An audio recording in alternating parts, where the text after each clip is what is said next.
Hi, everybody. This week I've been speaking about America's national security, our past, our present, and our future. On Thursday, I outlined the future of our fight against terrorism, the threats we face, and the way in which we will meet them.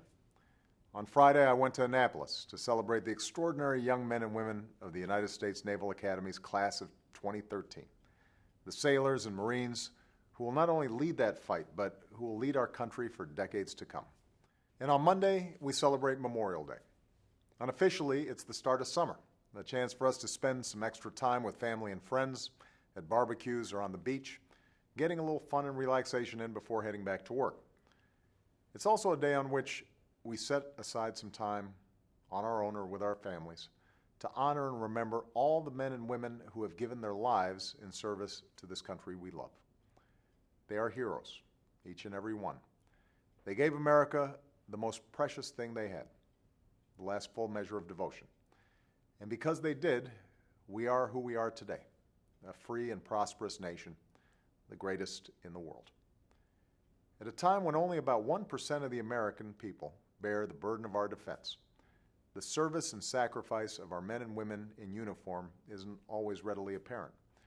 And that's partly because our soldiers, sailors, airmen, Marines, and Coast Guardsmen are so skilled at what they do. It's also because those who serve tend to do so quietly. They don't seek the limelight. They don't serve for our admiration or even our gratitude. They risk their lives, and many give their lives, for something larger than themselves or any of us, the ideals of liberty and justice that make America a beacon of hope for the world. That's been true throughout our history, from our earliest days when a tiny band of revolutionaries stood up to an empire, to our 9/11 generation, which continues to serve and sacrifice today. Every time a threat has arisen, Americans have risen to meet it.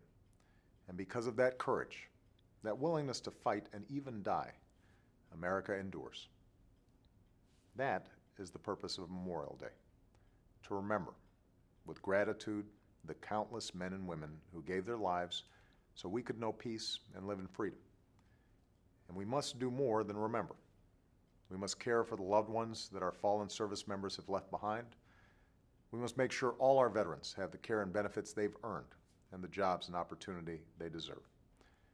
We must be there for the military families whose loved ones are in harm's way, for they serve as well. And above all, we must make sure that the men and women of our armed forces have the support they need to achieve their missions safely at home and abroad. The young men and women I met at the Naval Academy this week know the meaning of service. They've studied the heroes of our history. They've chosen to follow in their footsteps, to stand their watch, man a ship, lead a platoon.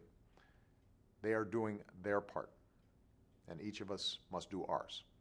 So this weekend, as we commemorate Memorial Day, I ask you to hold all our fallen heroes in your hearts, and every day, let's work together to preserve what their sacrifices achieved, to make our country even stronger, even more fair, even more free.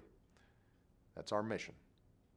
It's our obligation, and it is our privilege as the heirs of those who came before us and as citizens of the United States of America. Thanks.